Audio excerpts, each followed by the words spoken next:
Good morning class 11।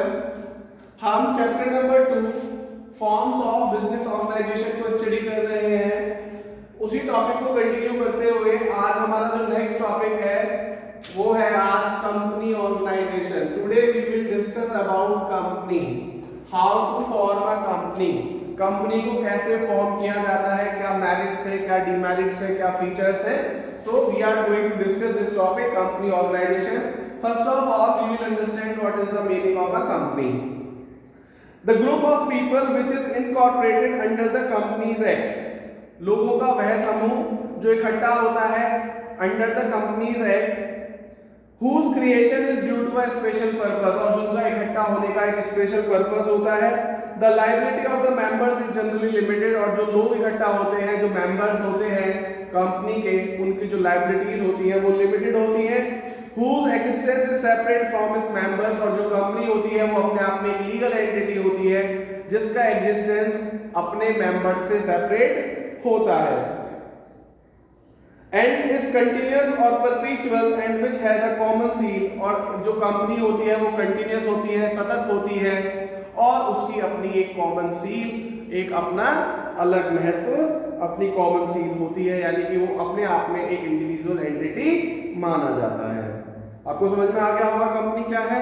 अब हम essential features के बारे में बात करेंगे। What are different features of a company. First, incorporated association of persons. A company is an incorporated और रजिस्टर्ड एसोसिएशन ऑफ पर्संस। जैसे हमने पीछे बात की थी कि जो हमारे पास पार्टनरशिप है, या जो हमने पीछे जॉइंट हिंदू फैमिली की बात की, या हमने कोऑपरेटिव ऑर्गेनाइजेशंस की बात की, it's not mandatory for them to get registered under different acts. वहां पर रजिस्ट्रेशन की रिक्वायरमेंट नहीं होती। It is better to get registration but that is not legally mandated. वो कानूनन फोर्सफुली नहीं है, कानूनन नहीं है कि आपको कराना ही है।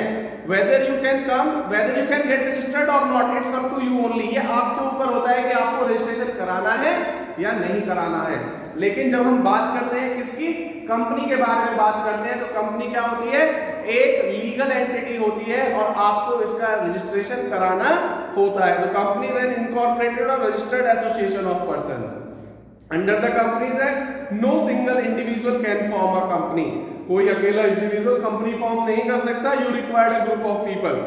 A minimum number of 7 persons can form a public company, while a minimum number of 2 persons can form a private company. Company दो तरीके की होती है, एक हमारे पास प्राइवेट कंपनी होती है और एक पब्लिक कंपनी होती है। तो minimum number of requirement for opening a public company, to start a public company is 7, and to start a private company you require at least 2 members. Hence, a company is an association of persons which has more than one person. Its registration is essential. इसलिए company क्या है, एक से ज्यादा लोगों का एक समूह है और जिसमें रजिस्ट्रेशन बहुत जरूरी होता है, एसेंशियल होता है। आर्टिफिशियल लीगल पर्सन होता है।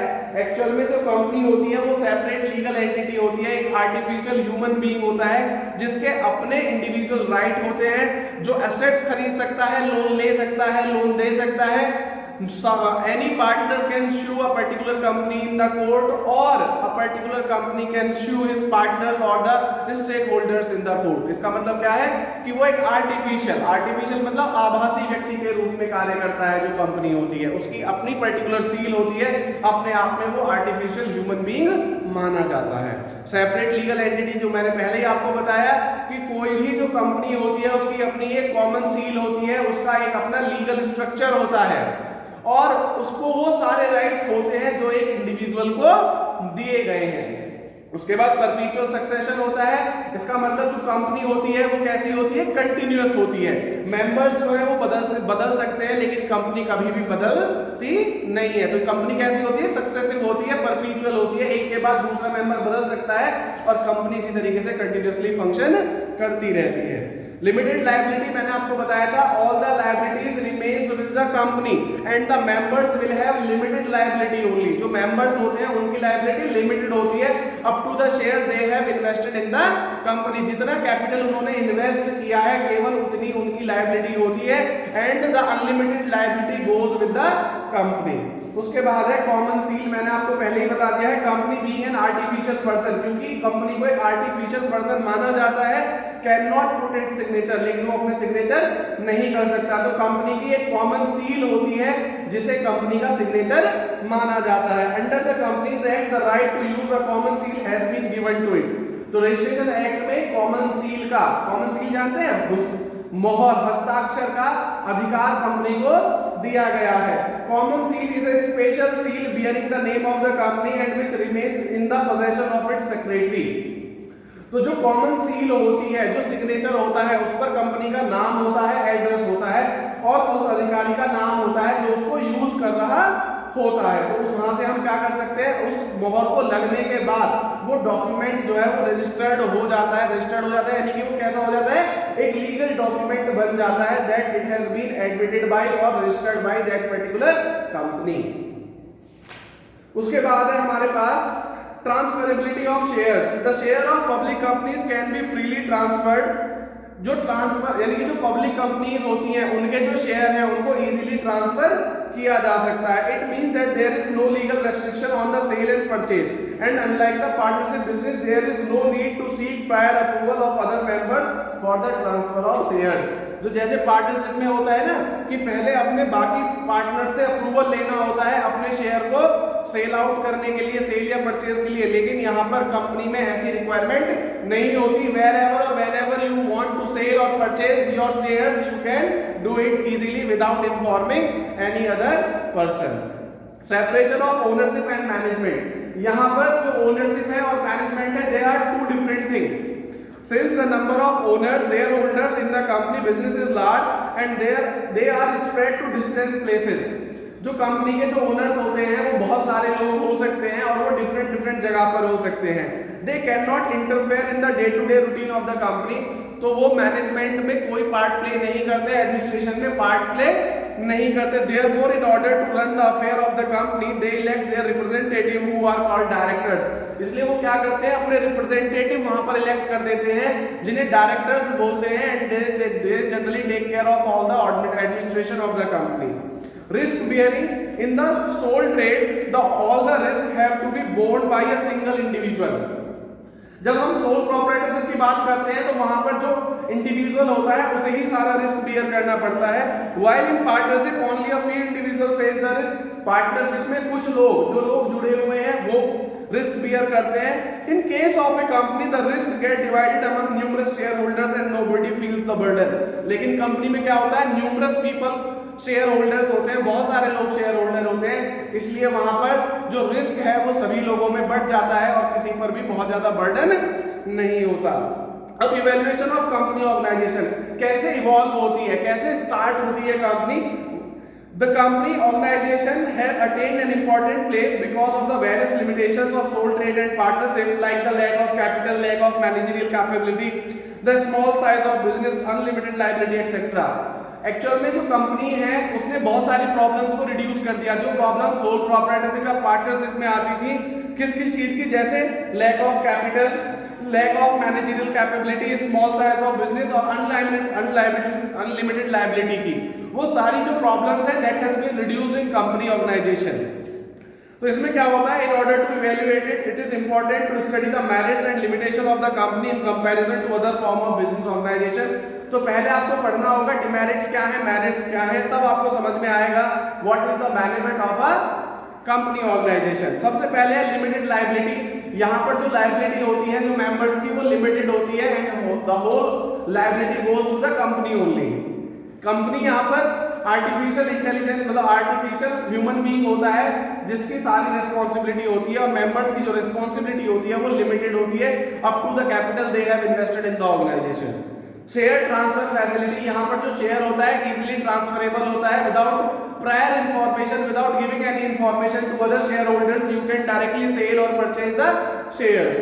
कंटिन्यूअस होता है, परपेचुअल होता है, मेंबर्स चेंज होते रहते हैं लेकिन कंटिन्यूअस होती है कोई भी कंपनी। स्कोप और ग्रोथ एंड एक्सपेंशन, यहाँ पर कोई भी प्रॉब्लम नहीं होती फंड की, क्योंकि बहुत सारे लोग मिलकर कैपिटल यहाँ पर इन्वेस्ट कर रहे होते हैं। मैनेजरियल लैक नहीं होता, क्योंकि यहाँ पर बहुत सारे लोग आप हायर कर सकते हैं एक्सपर्ट फ्रॉम द मार्केट। तो यहाँ पर ग्रोथ और एक्सपेंशन जो होता है वो बहुत ईजी होता है, और मैनेजमेंट जो होता है बहुत एफिशिएंट होता है, because you can hire particular expert from the organization on higher salary, because there is no lack of money, no lack of resources with a particular company. आगे हम बात करेंगे लिमिटेशन ऑफ कंपनी ऑर्गेनाइजेशन। क्या क्या limitations है company organisation का? Difficulty in formation. सबसे पहले क्या है, it is very hard to start a company because you require numerous people who is going to invest money. यहाँ पर बहुत सारे लोग होते हैं, तो बहुत सारे लोगों को इकट्ठा करना to take registration from to get registered particular under a particular act, वो मुश्किल होता है। तो यहाँ पर जो स्टार्टिंग है वो थोड़ा सा कॉम्प्लेक्स होता है। लैक ऑफ सीक्रेसी होता है, यहाँ पर कोई भी सीक्रेट नहीं होता, because you have to forecast your policies, you have to basically tells all the things that is going in particular business to all the stakeholders, to all the shareholders। जो भी आपकी जो प्लानिंग होती है, जो भी आप काम कर रहे होते हैं, और जो बुक ऑफ अकाउंट होती है has all to be shown in a general meeting. वो समय क्या करना होता है, जनरल मीटिंग में सारे स्टेक होल्डर्स को, शेयर होल्डर्स को बताना होता है। तो यहाँ पर क्या होता है, लैक ऑफ सीक्रेसी होता है। लैक ऑफ मोटिवेशन होता है in the company organisation. Ownership and management are two different things. The owner of the company hand over the management of the company to the few shareholders who are called directors। जो administration होता है वो किसके पास होता है, directors के पास होता है। The directors make appointment of salaried class people in order to give practical shape to the activity of the company। और वो क्या रखते हैं, सैलरीड लोग रखते हैं, पैसे जिसको वो सैलरी देते हैं उन लोगों को काम पर रख लेते हैं। These people certainly cannot work with that interest and enthusiasm with which the owners themselves can work। तो जो सैलरीड लोग होते हैं वो केवल किसके लिए काम करते हैं, for the salary they are taking from the company। The people will not be that much enthusiastic as much as the owner can have। तो उनके अंदर उतना उत्साह, उतना मोटिवेशन नहीं होगा जितना एक ओनर के अंदर होता है। जो सैलरीड लोग होते हैं वो नौकरी के हिसाब से काम करते हैं। एक्सेसिव गवर्नमेंट कंट्रोल होता है कंपनी के ऊपर। Government control is another drawback of the company organisation. Various government restrictions are imposed in the performance of day-to-day activities, will include the observance of many legal rules। किसी भी company पर बहुत सारे audits होते हैं, बहुत सारे रूल्स रेगुलेशन होते हैं related to pollution, related to safety, security, environmental things. There are so many things that you have to bind for. तो ये सारी चीजें आपको करनी होती हैं। एक कंपनी में सारे लीगल फॉर्मेशंस को कंप्लीट करना होता है, तो वहां पर गवर्नमेंट कंट्रोल बहुत ज्यादा होता है। डिले इन डिसीजंस होता है, क्योंकि मैनेजरियल और ओनरशिप दोनों अलग अलग चीजें होती हैं। मैंने आपको बताया डायरेक्टर्स अलग है, मैनेजर्स अलग है। तो यहाँ पर क्या होगा, कोई भी अगर चीज है, किसी भी चीज पर अगर डिसीजन लेना होता है तो बहुत ज्यादा टाइम लगता है, because all the things finally has to be decided by the directors. तो वहां पर एक टाइम लैग लग जाता है, एक समय लग जाता है। तो यहाँ पर किसी भी पर्टिकुलर डिसीजन को लेने में देरी होती है। ओलिगार्किक मैनेजमेंट होता है। Form from the legal point of view the company organisation is based on democratic system. अगर हम लीगल व्यू में देखें तो लगता है कंपनी एक डेमोक्रेटिक सिस्टम है, but it is only on eyewash, लेकिन ये केवल एक बहन की तरह है। A company is an institution based on oligarchic management. यहाँ पर एक राजशाही जैसा होता है। ऑर्डिनरली साधारण it is said that the share holders collectively elect their representative. आपको ऐसा लगता है कि जो शेयर होल्डर्स हैं वो सिलेक्ट करते हैं किसको, रिप्रेजेंटेटिव्स को, but in reality most of the share holders don't know where the head office of the company is situated. लेकिन बहुत सारे लोगों को ये भी पता नहीं होता शेयर होल्डर्स को कि उनकी कंपनी का हेड ऑफिस कहां पर है। Only some people who have the major chunk of the share of the company are the real owners। असलियत में जिनके पास ज्यादा शेयर होते हैं किसी पर्टिकुलर ऑर्गेनाइजेशन के, कंपनी के, वही रियल में ओनर होते हैं उस कंपनी के। And they have control over the board of directors. और उन्हीं का कंट्रोल होता है बोर्ड ऑफ डायरेक्टर्स पर। कॉन्फ्लिक्ट अमंग इन्वेस्टर्स, हमेशा क्या होता है, बहुत सारे लोग होते हैं तो सबके जो इंडिविजुअल इंटरेस्ट है वो क्या कर सकते हैं, कॉन्फ्लिक्ट क्रिएट करते हैं। तो ये सारे डिमेरिट्स थी। कंक्लूजन पर आते हैं।